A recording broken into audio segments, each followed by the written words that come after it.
The grand marble halls of the Whitmore estate were silent that night. Too silent. Outside, the rain tapped relentlessly against the tall windows, and the air inside the mansion hung heavy with sorrow. A man stood in the center of his vast living room, his perfectly tailored suit soaked from the storm, his trembling hands gripping two tiny hospital bracelets. Alexander Whitmore, billionaire, philanthropist, and self-made tycoon, had everything a man could desire. But that night, he looked like a broken statue of the man he once was. Because inside the nursery, behind two white cribs trimmed in gold, lay his newborn twins, both unable to move their little legs. The doctors said it was permanent, a rare congenital condition. They told him his children would never walk, never run, never dance. And Alexander, who had always believed money could fix everything, realized for the first time that his wealth meant nothing. In the days that followed, grief gave way to anger. He blamed the world, fate, and even his wife, who was too fragile to face the truth. The mansion filled with whispers and footsteps, nurses, specialists, and nannies coming and going. And then one morning, amid that revolving door of despair, a quiet figure arrived. Her name was Miriam Johnson, a black maid in her mid-40s, sent by the domestic agency after the previous staff had quit. She wore a faded uniform and carried herself with calm dignity, the kind that didn't beg to be noticed. Alexander barely looked at her. To him, she was just another face in the endless tide of help. But what he didn't know was that this woman, this quiet presence in his home, was about to change everything. Because one night, when he couldn't sleep and went check on his twins, he saw something through the nursery door that stopped his heart cold. Miriam was kneeling beside his children, her hands raised, her voice trembling in a soft prayer. And what happened next would shatter every belief Alexander had ever held about power, race, and the limits of what money could buy. Alexander Whitmore had been born into a world where success was worshipped like a god. By 45, he'd turned a struggling investment firm into an empire. His face graced business magazines, and his name opened doors everywhere. He had homes in New York, Los Angeles, and the Hamptons. But it was his Georgia estate, sprawling, gated, and cut off from the rest of the world, that became his sanctuary when tragedy struck. His wife, Evelyn, came from old money, the kind that didn't bend or break. She was beautiful but fragile, forever surrounded by crystal glass and quiet tears. When the twins were born and diagnosed with paralysis, something inside her collapsed. She retreated into silence, often confined to her bedroom, leaving Alexander to wrestle with both grief and guilt. The doctor suggested therapy, both physical and emotional, but Alexander refused to accept limitations. He hired the best specialists, built an in-home clinic, and imported machines from overseas. Still, the babies remained motionless. He felt betrayed by science, by God, even by his own bloodline. When Miriam Johnson was hired, she entered this world of wealth like a whisper of wind through heavy drapes. She didn't speak much. She didn't boast qualifications. But the agency vouched for her, said she'd cared for disabled children before, that she was gentle but strong. The staff didn't know what to make of her. Some mocked her behind closed doors, calling her the preacher woman because she hummed old hymns while cleaning. Others avoided her altogether. But the twins, who rarely reacted to anyone, seemed strangely calm around her. Every morning, Miriam would stand by their cribs, humming softly while adjusting their blankets. She'd whisper gentle words no one could quite catch.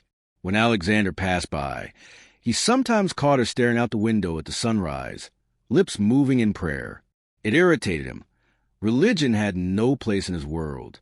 One evening, he overheard her talking to the twins in that same soothing tone. "You don't let this world tell you who you are, babies," she said softly. "The Lord's hands made you perfect." Alexander almost fired her that night, but something, maybe exhaustion, maybe curiosity, made him hold back. He began noticing small changes. The twins started responding to sounds, smiling more, sleeping better.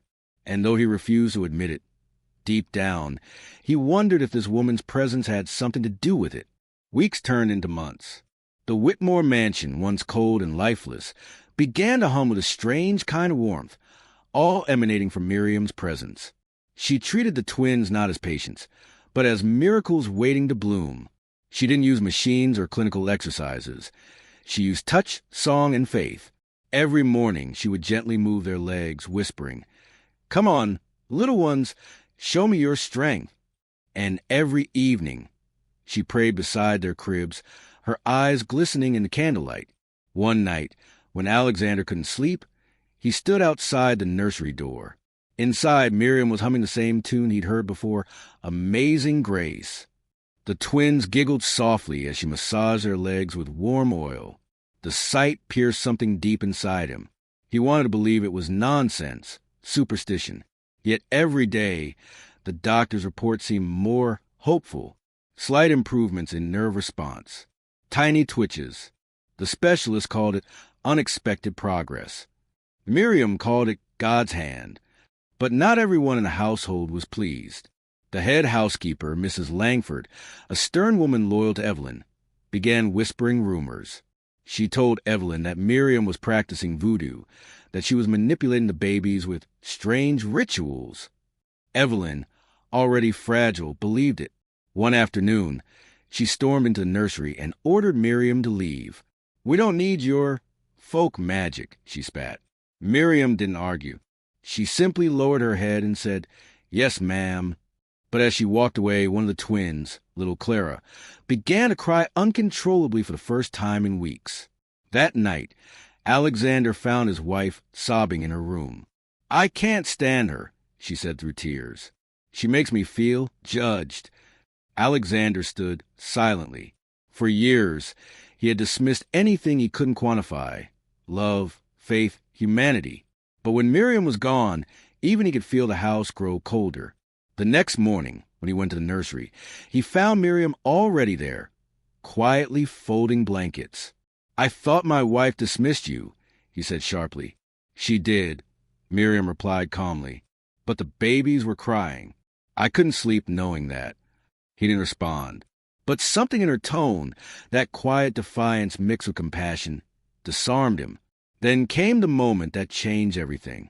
One rainy evening, while Alexander worked late in the study, a scream shattered the silence. He rushed upstairs to find Miriam kneeling on the floor beside the twins' crib, tears streaming down her face. "Sir, look," she whispered.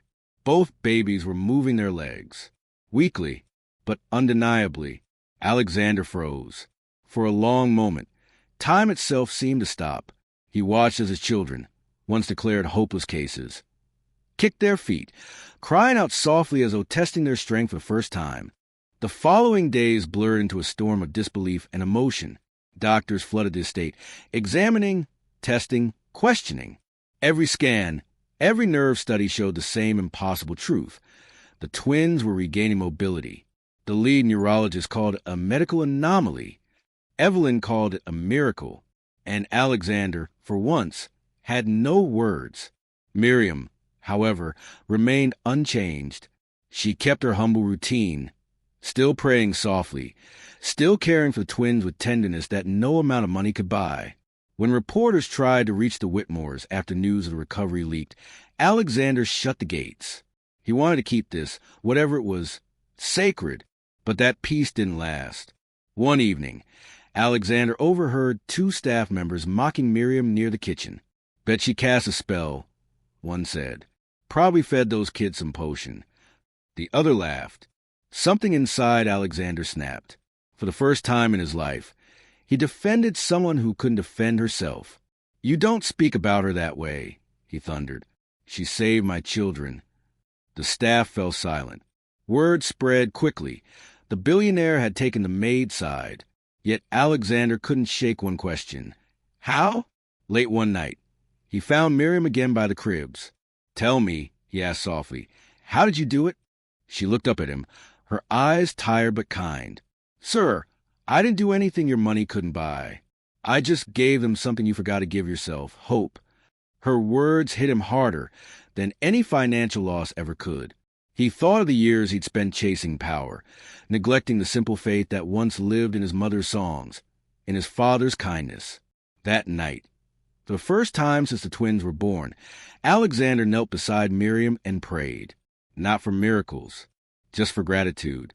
Months later, the mansion looked nothing like the place it once was. Laughter echoed through its halls as the twins, now toddling shakily on their feet, filled every corner with joy. The doctors called it unprecedented recovery. Alexander called it grace. Evelyn, too, began to heal. She spent hours in the garden with the twins, her fragile heart mending with every smile. One afternoon, she approached Miriam, tears in her eyes. "I was wrong," she whispered. "I judged you without knowing your heart." Miriam smiled gently. "We all learn, ma'am.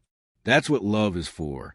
Soon, Alexander offered Miriam anything she wanted: money, a house, a lifelong position. But she refused. "I have to go where I'm needed next," she said simply. "Those babies will be just fine now." The day she left, the twins clung to her hands, crying softly. Alexander walked her to the gate, the sun setting behind them in shades of gold.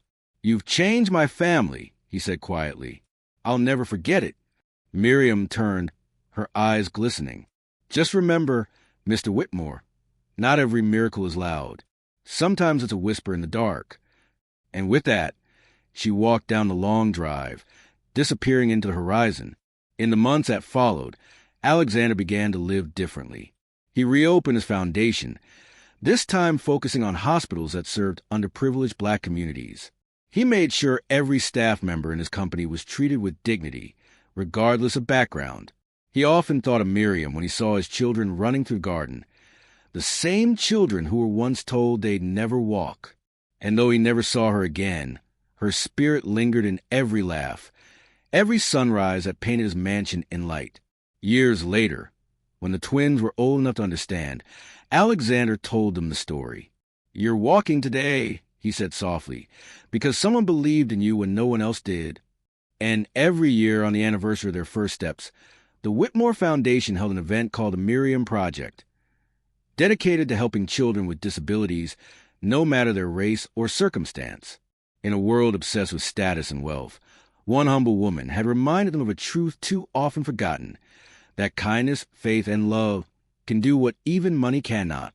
Because sometimes the most powerful hands are not the richest, but the ones that never stop reaching out in faith.